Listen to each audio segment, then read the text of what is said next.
Hello everyone, welcome back to my channel. दोस्तों, आज की वीडियो में हम पटवारी से रिलेटेड कुछ क्वेश्चन करेंगे।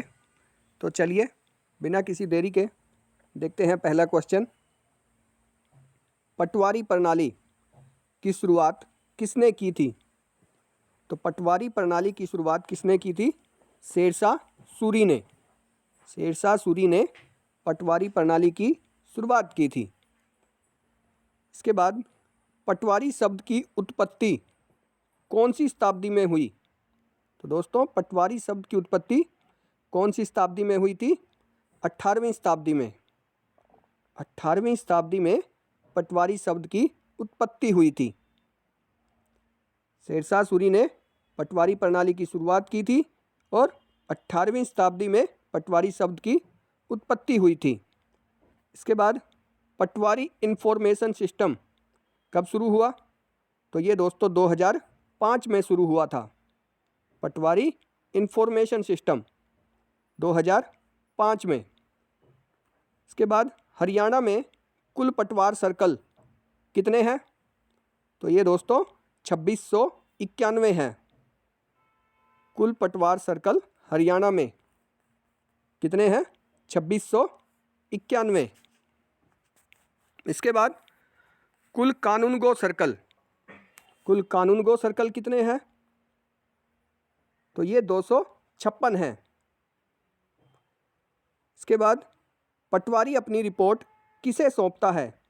तो दोस्तों, पटवारी अपनी रिपोर्ट तहसीलदार को सौंपता है। तहसीलदार को पटवारी अपनी रिपोर्ट सौंपता है। इसके बाद हरियाणा नहर एवं जल निकासी, ये जो एक्ट है कब बना? तो ये 1974 में बना था। हरियाणा नहर एवं जल निकासी एक्ट कब बना था? 1974 में। इसके बाद पटवारी सर्कल में कितनी ज़मीन होती है? तो दोस्तों, पटवारी सर्कल में कितनी ज़मीन होती है? 5000 एकड़। 5000 एकड़ ज़मीन होती है पटवारी सर्कल में। इसके बाद सिंचाई का प्रारंभिक रिकॉर्ड क्या कहलाता है? तो दोस्तों, जो सिंचाई का प्रारंभिक रिकॉर्ड होता है वो शुद्ध कर कहलाता है। शुद्ध कर, सिंचाई का प्रारंभिक रिकॉर्ड। इसके बाद भूमि या उपज पर लगने वाला कर, ये क्या कहलाता है? तो दोस्तों, इसे मालगुजारी कहते हैं। जो कर भूमि या उपज पर लगता है उसे क्या कहते हैं? मालगुजारी। इसके बाद मालगुजारी कौन लेता है? तो दोस्तों, ये अमीन लेता है। जो मालगुजारी लेता है उसे क्या कहते हैं? अमीन। इसके बाद टोडरमल के काल में मालगुजारी कितनी थी? तो दोस्तों, ये 1/3 थी। टोडरमल के काल में मालगुजारी 1/3। इसके बाद मालगुजारी वर्ष कब से कब तक होता है? तो ये दोस्तों 1 जुलाई से 30 जून तक होता है। जो मालगुजारी वर्ष होता है वो 1 जुलाई से 30 जून तक। कब से कब तक होता है मालगुजारी वर्ष? 1 जुलाई से 30 जून। इसके बाद लगान की गणना किसके द्वारा की जाती है? तो ये दोस्तों सहायक कलेक्टर के द्वारा की जाती है। जो लगान की गणना करता है, सहायक कलेक्टर। इसके बाद भूमि का सरकारी मूल्य कौन तय करते हैं? तो दोस्तों, भूमि का सरकारी मूल्य कौन तय करता है? कलेक्टर। कलेक्टर के द्वारा भूमि का सरकारी मूल्य तय किया जाता है। इसके बाद भूमि को अच्छे से सींचना क्या कहलाता है? तो दोस्तों, इसे चाही कहते हैं। भूमि को अच्छे से सींचना क्या कहलाता है? चाही। नेक्स्ट, खरीदे गए पानी से सिंचाई करना क्या कहलाता है? तो ये इसको दोस्तों चाही मुस्तार कहते हैं। जब खरीदे गए पानी से सिंचाई की जाती है तो ये चाही मुस्तार कहलाता है। ज़मीन बेचने वाला, बाया, तो ज़मीन बेचने वाले को क्या कहते हैं? बाया। नेक्स्ट, वर्षा पर निर्भर खेती क्या कहलाती है? तो ये दोस्तों बरानी कहलाती है, जो खेती वर्षा पर निर्भर होती है, बरानी। इसके बाद भूमि को उपहार रूप में देना, ये क्या कहलाता है? तो इसे देहिंदा कहते हैं। जब भूमि को उपहार रूप में दिया जाता है तो वो क्या कहलाता है? देहिंदा।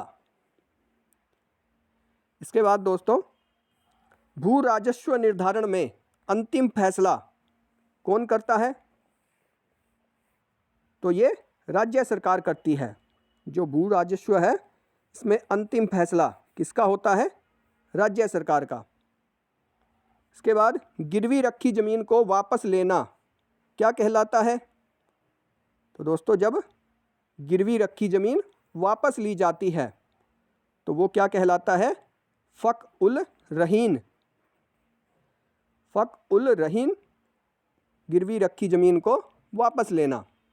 इसके बाद राजस्व रिकॉर्ड में रखी जाने वाली कॉपी वो क्या कहलाती है? तो उसे पड़त सरकार बोलते हैं। जो कॉपी रिकॉर्ड में रखी जाती है, राजस्व रिकॉर्ड में जो कॉपी रखी जाती है उसे पड़त सरकार बोलते हैं। इसके बाद राजस्व रिकॉर्ड में गलती को सुधारना, ये क्या कहलाता है? तो गलती को सुधारना फर्द बदर। जब कोई गलती सुधारी जाती है राजस्व रिकॉर्ड में वो क्या कहलाती है? फर्द बदर। इसके बाद पटवारी रिकॉर्ड में पूर्व दिशा को क्या कहते हैं? तो ये दोस्तों पटवारी रिकॉर्ड के हिसाब से दिशाएं हैं, इसमें पूर्व दिशा है जो उसे क्या कहते हैं? शर्क। इसके बाद पश्चिम दिशा को क्या कहते हैं? गर्भ। उत्तर दिशा को शुमाल। दक्षिण दिशा को क्या कहते हैं? जनब। तो इस तरह से चारों दिशाओं को पटवारी रिकॉर्ड के हिसाब से कहा जाता है। पूर्व दिशा शर्क, पश्चिम दिशा गर्भ, उत्तर दिशा शुमाल और दक्षिण दिशा जनब। इसके बाद भू लगान, नकद लेना, ये क्या कहलाता है? तो ये चकोता कहलाता है। चकोता यानी कि भू लगान, नकद लेना। इसके बाद भूमि का बंटवारा, ये क्या कहलाता है? तो दोस्तों ये चक तससीस कहलाता है। भूमि का बंटवारा चक तससीस। इसके बाद खड़ी फसल की पैदावार का अनुमान लगाना, ये क्या कहलाता है? तो ये कनकूत कहलाता है। कनकूत, खड़ी फसल की पैदावार का अनुमान लगाना, कनकूत। इसके बाद प्राकृतिक आपदा से फसल का खराब होना क्या कहलाता है? तो इसे दोस्तों खसबा कहते हैं। जब प्राकृतिक आपदा से फसल खराब हो जाती है तो उसे खसबा कहते हैं। इसके बाद खसरा पटवारी द्वारा किन किन महीनों में तैयार किया जाता है? तो ये दोस्तों अक्टूबर व मार्च में तैयार किया जाता है। जो खसरा है वो पटवारी के द्वारा किस महीने में तैयार किया जाता है? अक्टूबर व मार्च में। इसके बाद खेतों की सीमाएं दिखाने वाला नक्शा क्या कहलाता है? तो इसे सजरा बोलते हैं। खेतों की सीमाएं दिखाने वाला नक्शा सजरा कहलाता है, सजरा। इसके बाद जमीनी की तब्दीली का आदेश, इंतकाल। जो ज़मीन की तब्दीली का आदेश होता है उसे इंतकाल कहते हैं। इसके बाद 3 गांव की एक स्थान पर मिलने वाली भूमि क्या कहलाती है? तो ये शहहदा कहलाती है। जब 3 गांवों की भूमि एक स्थान पर मिलती है तो ऐसे स्थान को क्या कहते हैं? सेहदा। इसके बाद दोस्तों, मुस्ततील कितनी एकड़ भूमि कहलाती है? मुस्ततील, तो ये 25 एकड़ भूमि कहलाती है। 25 एकड़ भूमि मुस्ततील कहलाती है। इसके बाद भूमि का प्रारंभिक सर्वेक्षण किस धारा में है? तो ये दोस्तों धारा 12 में है। भूमि का प्रारंभिक सर्वेक्षण किस धारा में आता है? धारा 12 में। इसके बाद पैदावार का 1/2 भाग क्या कहलाता है? तो ये निस्फी कहलाता है। पैदावार का 1/2 भाग निस्फी। इसके बाद शोरा या खार युक्त जो भूमि होती है उसे क्या कहते हैं? उसे कल्लर कहते हैं। शोरा या खार युक्त भूमि कल्लर। इसके बाद मालिक की कुल जमीन ये क्या कहलाती है? तो ये खेवट कहलाती है। जो मालिक की कुल जमीन होती है उसे क्या कहते हैं? खेवट। इसके बाद एक खसरे में कुल कितने खाने होते हैं? तो दोस्तों एक खसरे में कितने खाने होते हैं? 12 खाने होते हैं एक खसरे में। इसके बाद देश में चकबंदी कब शुरू हुई? तो ये 1954 में शुरू हुई थी। चकबंदी देश में 1954 में शुरू हुई थी। हरियाणा सिंचाई विभाग का मुख्यालय कहाँ पर है?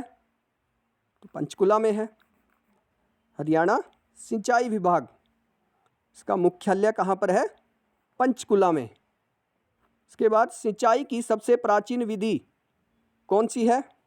तो ये रहट विधि हो जाएगा। सिंचाई की सबसे प्राचीन विधि रहट। नेक्स्ट, वालिद का अर्थ क्या होता है? तो दोस्तों वालिद का अर्थ क्या होता है? पिता। वालिद पिता। और पटवार भाषा में वालदा, वालदा का अर्थ क्या होता है? तो वालदा का अर्थ माँ होता है। वालिद का अर्थ पिता और वालदा माता। उसके बाद वलद, वल्द कौन होता है? पुत्र। हमशीरा, हमशीरा बहन। ये पटवार भाषा में कुछ शब्द हैं, उनके अर्थ वालदा माता, वालिद पिता और वल्द पुत्र, हमशीरा, हमशीरा बहन को कहते हैं। उसके बाद जदीद, जदीद का अर्थ क्या होता है? नया। कदीम, कदीम का अर्थ पुराना। जदीद नया, कदीम पुराना। उसके बाद खुर्द, खुर्द का अर्थ क्या होता है? छोटा।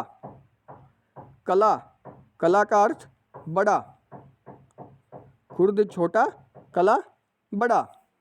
इसके बाद खेती आदि पर कुर्की का प्रावधान किस धारा में आता है? तो ये दोस्तों धारा 174 में आता है।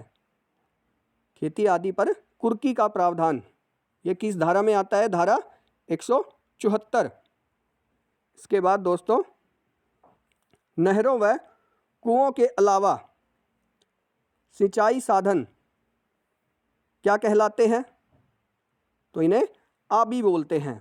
नहरों व कुओं के अलावा जो सिंचाई साधन होते हैं उन्हें आबी कहते हैं। तो दोस्तों ये थे पटवारी से रिलेटेड कुछ क्वेश्चन। नेक्स्ट वीडियो में फिर मिलेंगे। Thank you.